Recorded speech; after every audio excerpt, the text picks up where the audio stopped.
Sejam todos bem-vindos para mais essa etapa do projeto Muros Invisíveis, Professores Negros. Projeto esse que só pode ser executado em razão da parceria com o Ministério Público, por meio da Terceira Promotoria de Justiça de Paracatu, CAOMA, Plataforma Semente e Associação Cultural Sempre um Papo. Nessa etapa a gente está fazendo as entrevistas. Hoje vamos conversar com duas homenageadas que estão nessa exposição. Flávia Pereira de Souza, Flávia, e Benedita Gomes da Mota, Ditinha, para os mais íntimos, para a gente conhecer um pouco das histórias, um pouco da experiência da educação e um pouco dessa homenagem que elas estão recebendo hoje numa exposição que está aqui em Paracatu até 5 de setembro, na Praça da Matriz Santo Antônio. Flávia, como que é a sua trajetória na educação? Apresenta um pouco para a gente conhecer. Então, quando eu fazia faculdade, eu decidi fazer a faculdade de letras por causa do jornalismo, não foi nem por causa da educação. E aí, quando eu fui fazer o estágio, que era uma coisa obrigatória e que para mim era o fim, eu achava um absurdo ter que pagar para fazer trabalho. E o estágio eu queria pagar, se eu tivesse dinheiro. Mas como eu não tinha, eu decidi fazer, abracei a causa e me apaixonei pela educação e cá estou eu. No curso de letras. No curso de letras. Ditinha. Eu, como vim de uma família simples, fiz o magistério, sou apaixonada porque eu faço. Eu não trabalho adverto, faz muita diversão, porque eu sou apaixonada realmente o que eu faço. E essa trajetória, para mim, é muito dolorosa, porque você acha muitas pessoas que julgam a gente não pelo trabalho que você tem a oferecer. Sem ele te conhecer, ele já tem uma imagem da gente assim. Eu acredito que grande parte da beleza desse projeto, que é o Com Muros Invisíveis, é exatamente isso. Porque o que é a pessoa que julga antes de conhecer? É uma barreira que é colocada ali antes a gente se apresentar, antes as pessoas nos conhecerem. Isso acontece muito mesmo, e eu acredito que isso vai passar nessa conversa nossa aqui. Onde vocês estão trabalhando atualmente? Qual que é a experiência? Quais escolas vocês passaram? Eu trabalhei já na Chapadinha, no Arma Teixeira, trabalhei no Coraci, trabalho atualmente no Antônio Ribeiro, e trabalhei no Júlia, voluntária, trabalhei de ASB, e não tenho vergonha de falar da minha profissão, porque foi de lá que eu tirei o meu dinheiro para mim pagar a minha faculdade. Voluntária, Ditinha? Quando foi? Voluntária, eu fiquei uns 5 anos trabalhando voluntária. Aí depois eu fiz a inscrição para mim concorrer, onde que eu entrei como ASB. Voluntária eu era tudo, eu ajudava na limpeza, eu dava aula de reforço, ajudava a tomar leitura. Eu não tinha uma coisa certa. Na hora que eu vi que na cantina estava precisando, eu ia para a cantina. Se fosse aula de reforço, eu ia para a aula dos reforços. Trabalhar do 1º ao 4º ano, na época, né? Onde tinha? Voluntária na educação é porque gosta mesmo, né? Na época, eu te falo, como eu moro num lugar mais distante, eu moro na fazendinha, para mim levar minhas meninas e tornar-se voltar, eu não ia morar na estrada. Aí eu preferia ficar dentro da escola. Aí, não, Enquanto os meninos estavam na escola. Isso, ela estava estudando, eu estava dentro da escola, fazendo outro serviço. Voluntário, você tem só um vínculo com a escola, mas você não ganha nada, mas você ganha, primeiramente, as graças de Deus, o amor das crianças, né? Dos colegas. E com certeza, tanto que a senhora é homenageada nesse processo. Mas então, você tá o doido? trabalho que foi feito lá, com certeza fez toda a diferença. Né? Passar lá numa praça pública e ver aquele painel maravilhoso, que é fruto da homenagem que a senhora ofereceu, né? Não é? Quando me chamou, que ligou, eu nem acreditava. Falei, gente, como? Eu fui escolhida, eu não tenho nada a ver com para mim ser. Eu fiquei admirada, fiquei muito emocionada. Até hoje, na hora que eu passo, eu olho, que eu vejo, eu falo assim, é um trabalho voluntário, amoroso, que é difícil. Você acha, não estou falando que você não acha, mas você acha muitas pessoas que realmente fazem o amor pelo próximo, sem questão financeira. Que financeiro é bom, não vou falar que é ruim, mas o amor é muito mais, não tem preço. E não é surpresa não. Quando a gente conversa com as pessoas que são homenageadas, a gente percebe que vocês sentem que vocês não merecem, quando merecem muito. Esse projeto é exatamente isso. A gente não tinha oportunidade de dar luz para as pessoas que durante muito tempo ficou invisibilizado. Durante muito tempo ficou oculto. O trabalho que a senhora fez na educação é digno de homenagem, sim.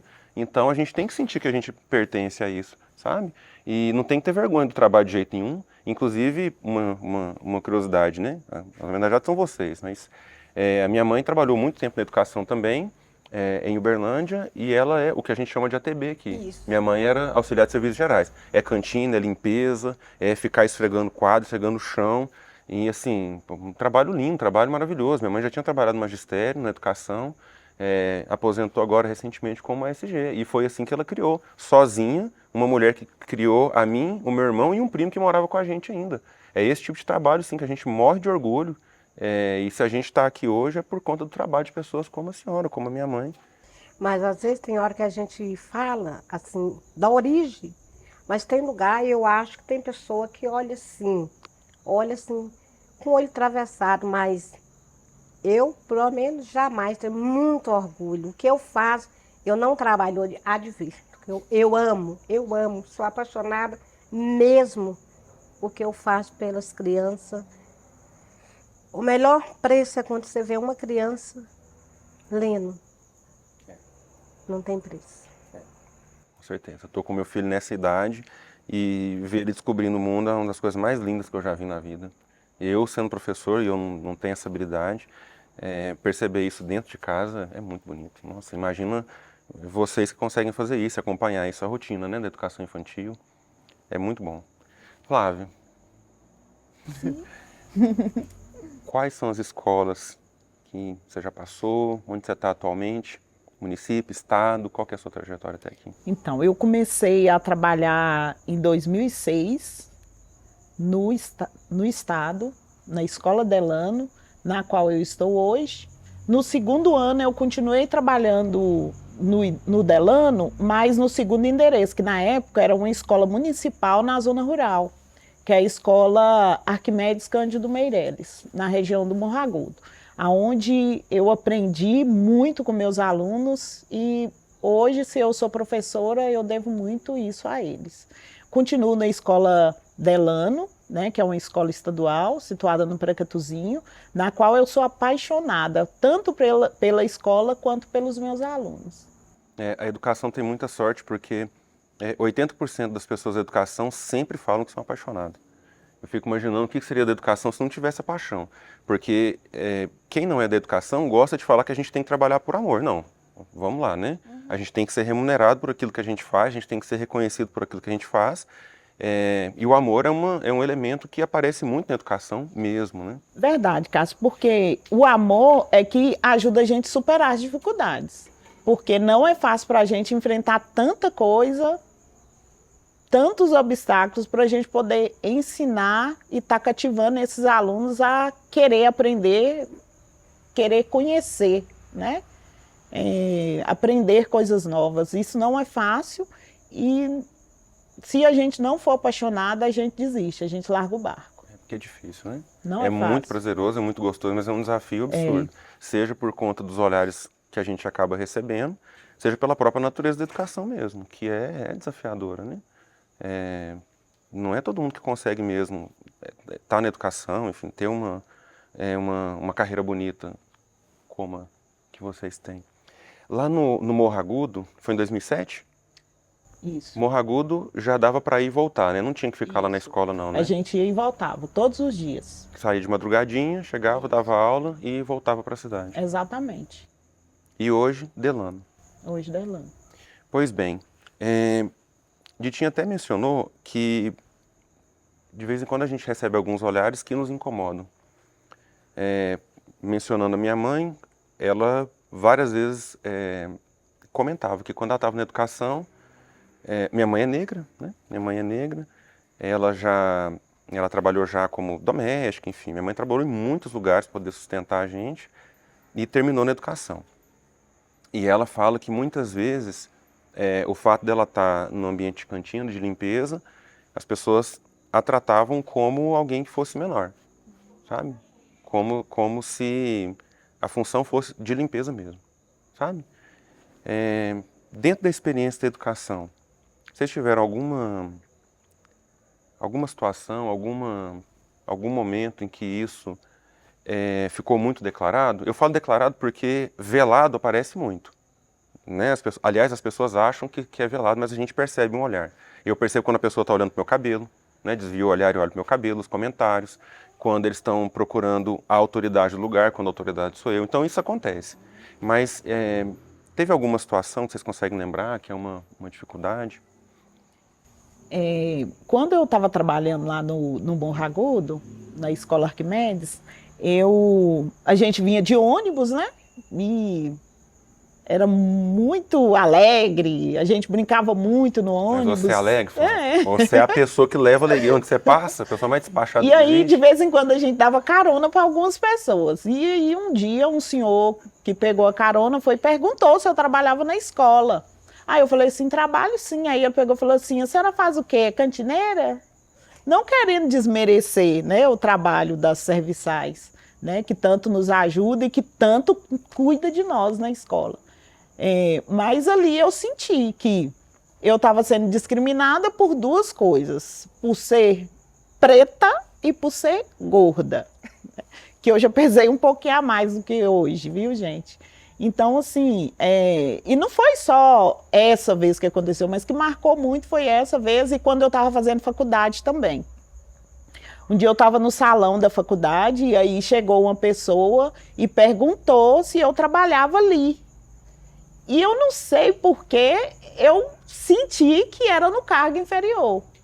A pessoa não mencionou, mas eu senti. Eu falei assim, não, não trabalho aqui, eu estudo aqui. Né? Eu senti isso. E outra coisa também, calçar havaiana, né? Um calçado tão bem falado e dependendo do lugar que a gente vai, que tá de havaiana, as pessoas discriminam. E aí é mais um QI para poder dizer, só podia ser preto. Essa coisa das pessoas julgarem e nos colocarem no lugar é muito comum também. E é uma face do racismo, né? Quando as pessoas encaixam a nossa presença em lugares pré-determinados. E geralmente é isso mesmo. Geralmente eles querem que nós estejamos na limpeza, motorista, na cadeia, né? Então quase sempre é o homem que é bandido, é o homem que rouba, é a pessoa que troca de lado da calçada. Então, antes de nos conhecer, já nos colocam em caixinhas que o racismo pré-determina ali. E esse tipo de pergunta escancara isso. Esse tipo de pergunta escancara isso, não tem a menor dúvida. Ditinha, a senhora tem alguma outra situação? Eu, quando eu estudava, né, uma professora pediu um trabalho, eu era a única de cor diferente. Nesse trabalho,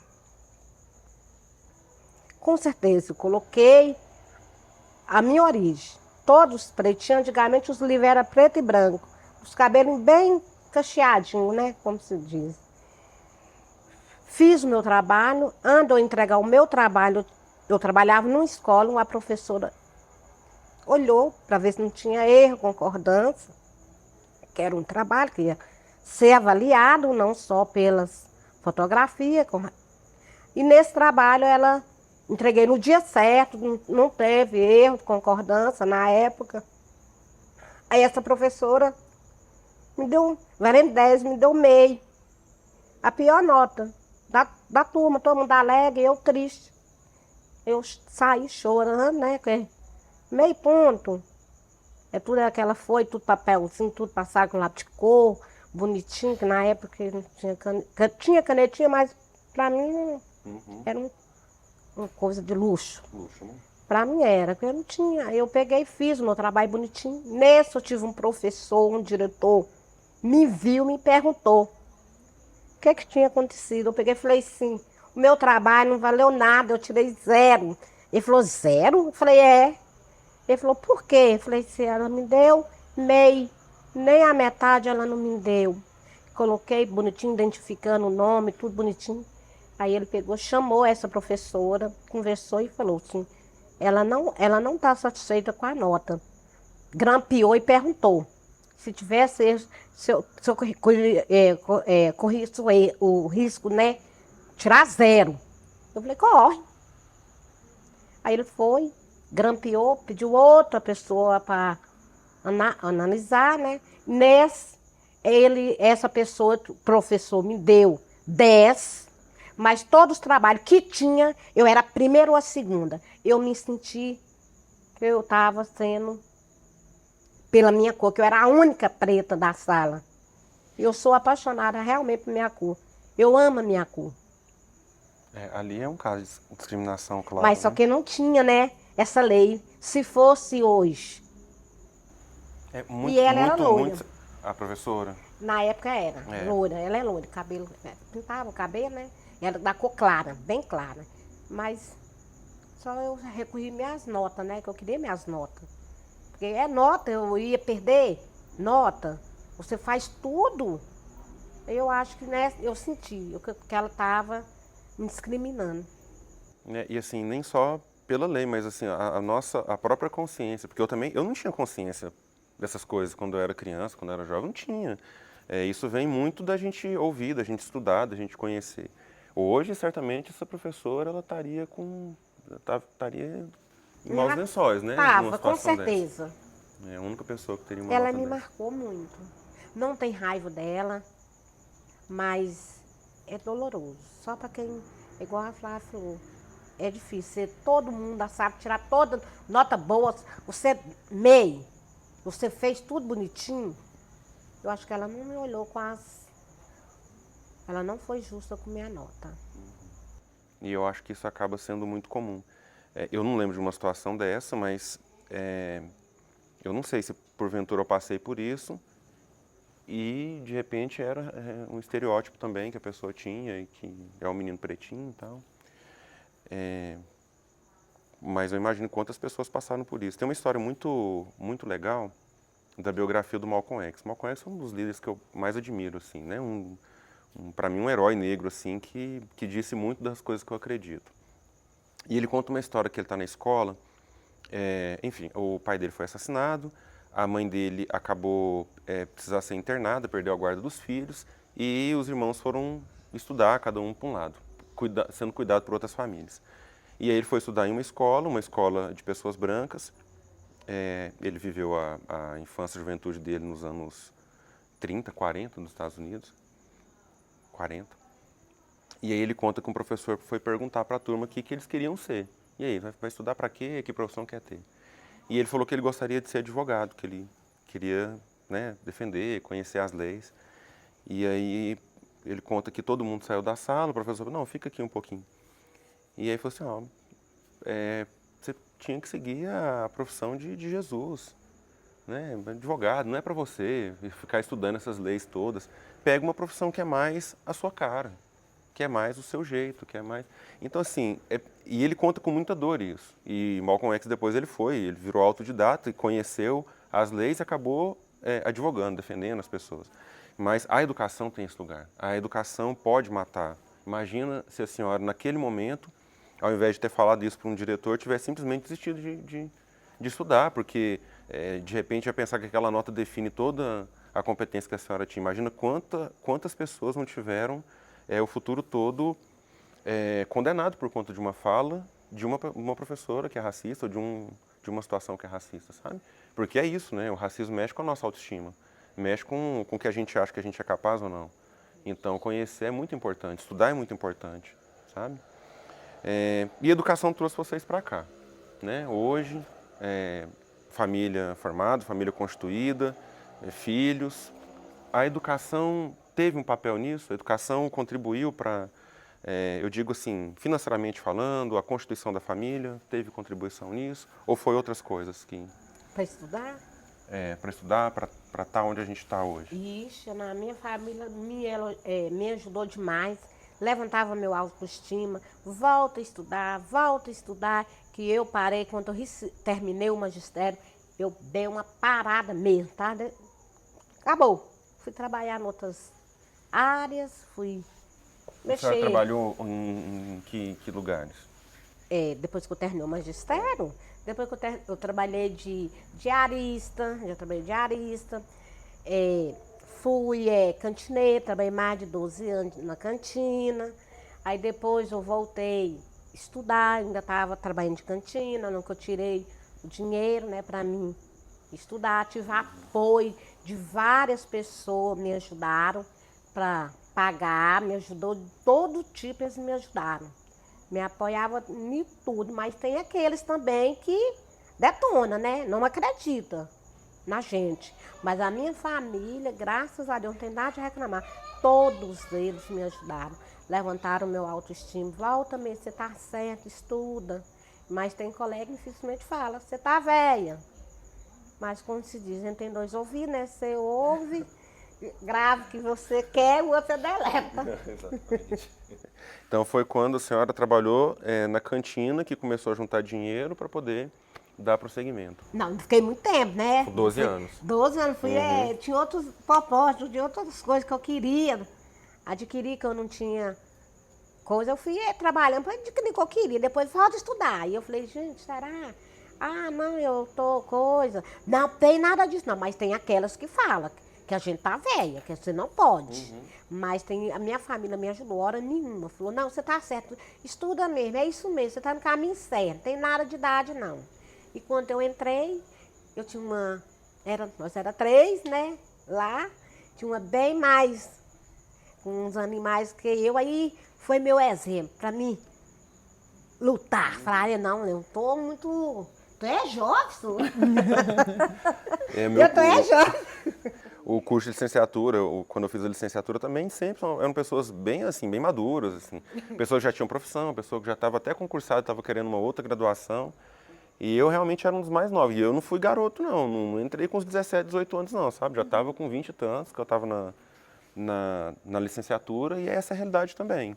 E quando eu dei aula no curso de pedagogia, era muita realidade também das alunas. Quase todas tinham uma experiência já e estava procurando pedagogia dar mais um salto, né? Continuar estudando. Tinha muito isso. Fábio foi sempre da educação? Não. Quando eu estudava, eu achava a faculdade uma coisa muito longe da minha realidade, né? Eu sou filha de uma mãe lavadeira, que carregava a trouxa de roupa na cabeça, sou filha de um homem que era funcionário público, mas era um funcionário público braçal, né? Era funcionário do DR e assim lutou muito para poder conseguir nos alimentar e educar também, né? Que não é fácil.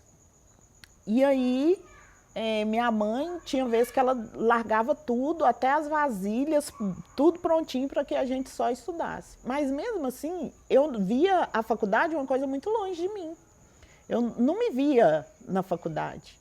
Até que um dia saiu um plano do governo que ia ter o pré-vestibular e eu falei assim, não, eu vou fazer esse pré-vestibular. E que quem conseguisse passar no pré-vestibular queria conseguir a bolsa. Só, né, que governo é governo, promete uma coisa e não cumpre.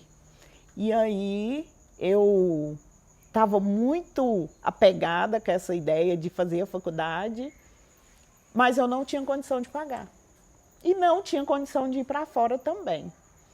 Aí eu falei assim, não, eu vou fazer. Aí nos primeiros meses o governo deu um cheque para nós, para estar pagando a faculdade, e depois passou. E aí é onde entra os parentes, né? Que uma pessoa muito próxima de mim, parente muito próximo, falou assim, mas você vai fazer a faculdade como? Como que você vai fazer a faculdade? Você não tem como pagar. Você não tem como pagar. Foi desacreditando? Foi desacreditando. E eu queria que falasse assim, ó, não, você vai conseguir, né? Se você precisar de qualquer coisa, eu tô aqui, né? Mas não foi isso que eu ouvi. E aí minha mãe sempre falava, tem que estudar, porque para ser alguém na vida, tem que estudar. E enquanto a gente não estudou, enquanto eu não estudei, a gente não conseguia firmar num trabalho. Eu já fui babá, eu comecei a trabalhar, eu tinha 10 anos de idade sendo babá, com uma das mulheres que minha mãe lavava a roupa, né? E eu fui para poder cuidar do filhinho dela, e que hoje a gente tem a maior atenção até hoje. E aí fiquei um bom tempo trabalhando com ela, até mocinha. E aí um dia ela falou assim comigo, Flávia, se você tivesse faculdade, eu ia arrumar para você em tal escola. Aí foi um impulso a mais para eu não poder estudar mesmo. Parece que as coisas vai alinhando, sabe? Uma linha vai puxando a outra. E aí foi que me incentivou mais ainda eu conseguir. Eu lembro que na época, quem bancava eu com as coisas íntimas era ela. Ela me dava absorvente, ela me dava desodorante, sabe? Porque tinha vezes que o dinheiro realmente não dava. E aí a gente vai acreditando e pensando que a gente vai ter um futuro melhor. Né? Mas sempre tinha aqueles, ai, não, fazer faculdade, pra quê, Sá? Vai lavar roupa igual a sua mãe, vai não sei o quê. Mas aí eu fui, venci, né? Graças a Deus, sou apaixonada pela minha profissão. E essa pessoa que ajudou é aqui de Paracatu? é daqui de Paracatu. Viva? Viva? Agradece ela. Ontem eu ainda Agradece tive com ela, aproveita. Olha que Luciene do Carmo. Tia Lu, hoje minha filha me chamou de mãezinha porque as filhas dela chamam ela de mãezinha. E um dia nós encontramos na igreja da Matriz e eu acho que ela viu as meninas chamando ela de mãezinha. E ela feiçoou, mas eu não falei nada com a Paula, né, Paula? Mas Luciene do Carmo, eu devo muito a ela. Ela que cuidou de mim muito na adolescência. Eu ficava mais lá do que aqui em casa, cuidando dos filhos dela, né? A Rafaela, o Pedro Ernesto, a Ana Nélia. E hoje, se eu tenho uma profissão, eu posso dizer também que eu devo a ela. Porque ela me incentivou muito a estudar, muito. E até hoje, quando eu tenho dúvida em alguma coisa, eu preciso correr de alguma coisa, eu me recorro a ela. Que bom que a gente tem exemplos positivos. Não é só Graças coisa a Deus, ruim. graças a Deus. Nós temos Que bom que a muitas gente tem pessoas pessoas boas na assim. nossa vida. Nossa, assim, provavelmente essa pessoa te salvou porque te trouxe para a educação, te deu uma condição de futuro. Nossa, isso é muito bom. Que bom que a gente tem pessoas assim. Muito bom. O projeto, né, o projeto Muros Invisíveis, ele tem essa beleza, sabe? Quando que a gente ia conseguir ouvir essas histórias? Quando que a gente ia conseguir saber que as pessoas que estão tocando educação, nós somos a maioria, nós negros somos a maioria da educação, tanto como alunos quanto como profissionais da educação, e essas histórias estavam todas escondidas. Essas histórias estavam no íntimo, estavam dentro de casa. E aí essa exposição que possibilita a gente ter essas entrevistas e a gente consegue contar essas histórias e ouvir uma mais bonita do que a outra, sabe? Como é bom. Como que vocês veem o projeto Muros Invisíveis, essa exposição, especificamente os professores negros, como que vocês acham que isso pode colaborar, não só para a nossa história, mas para os que vão passar, os que vêm depois, os alunos, os outros profissionais? O que vocês acham que esse projeto pode ajudar? Vocês gostaram, né? Nossa, Vocês gostaram, gente, né? eu amei, eu fiquei encantada, ainda mais eu que sou apaixonada pela fotografia, pelo mundo digital, né?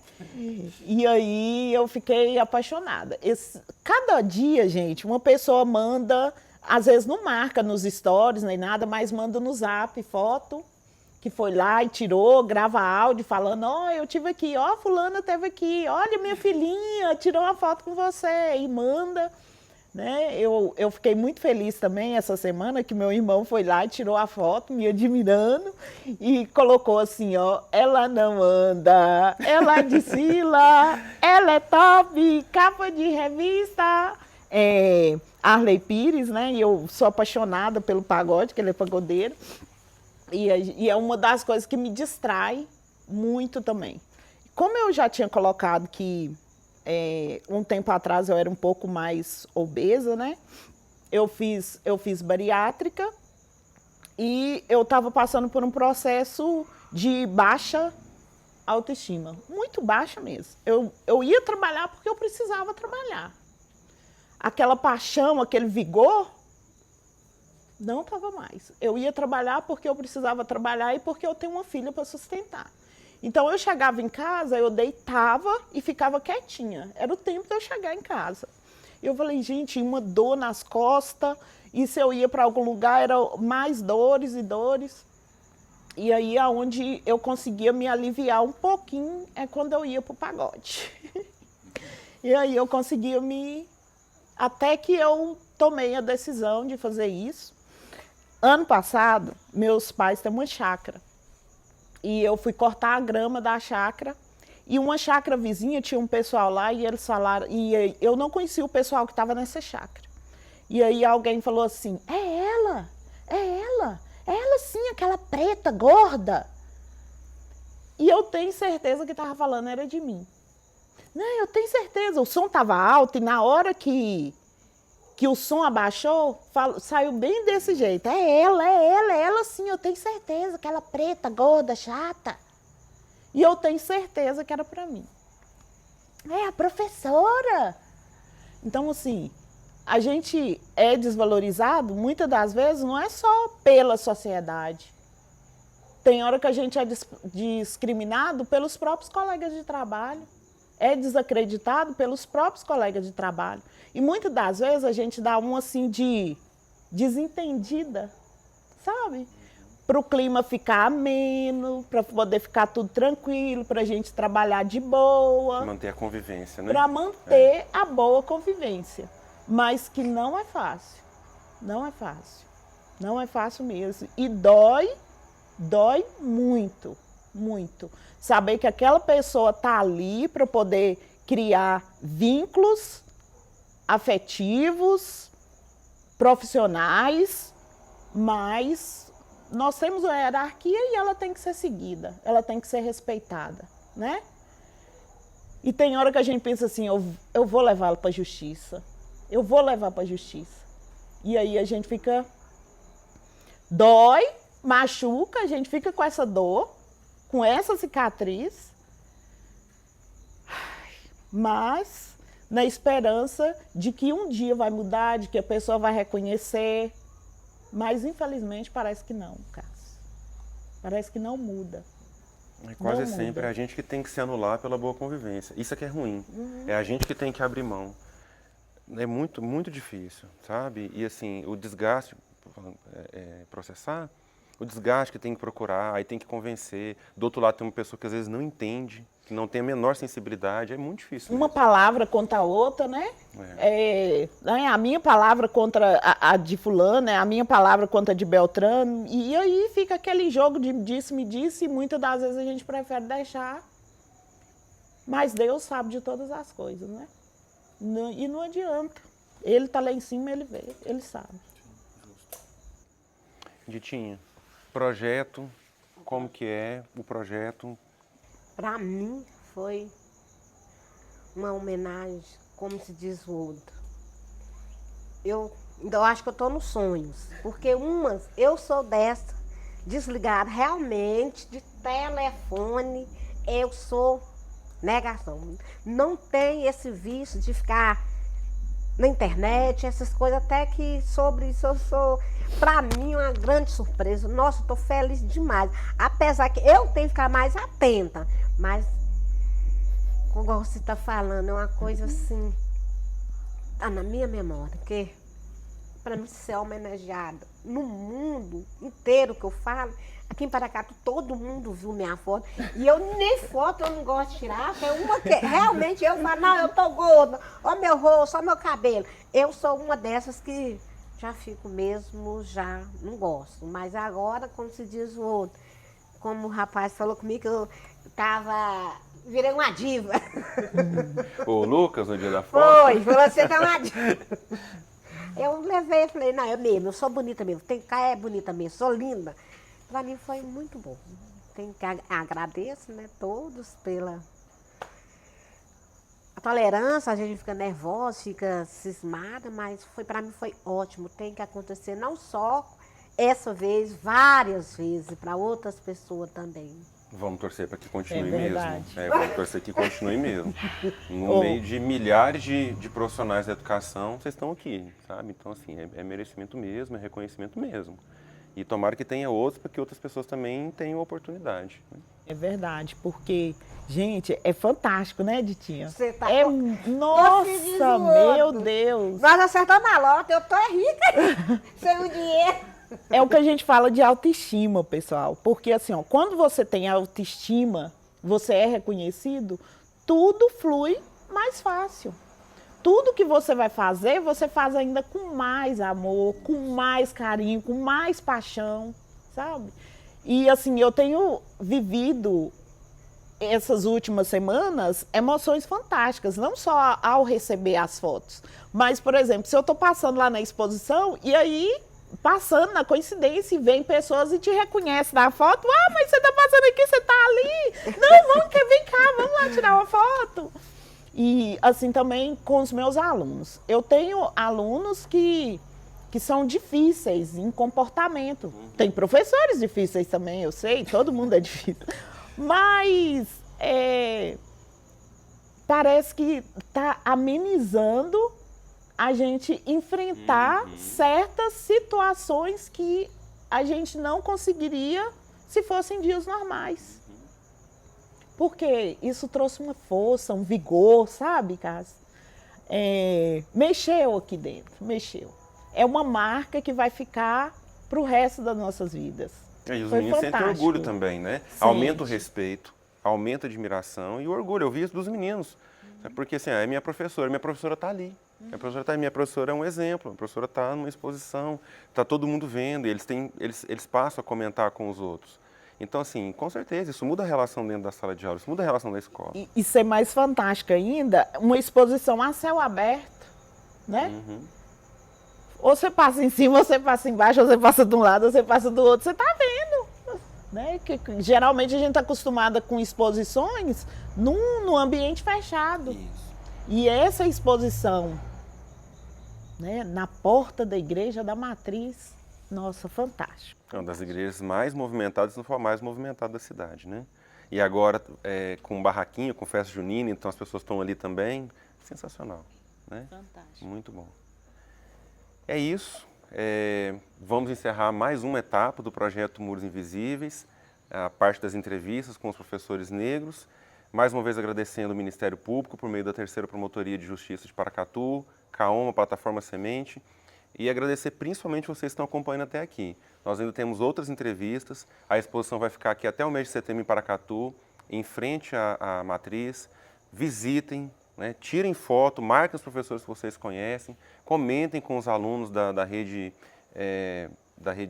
de educação da cidade, e vocês que estão próximos, das cidades ao redor, venham visitar. Nós temos, além da exposição, tem várias coisas que com certeza vocês vão gostar de conhecer aqui. Muito obrigado a todos, um abraço, até a próxima.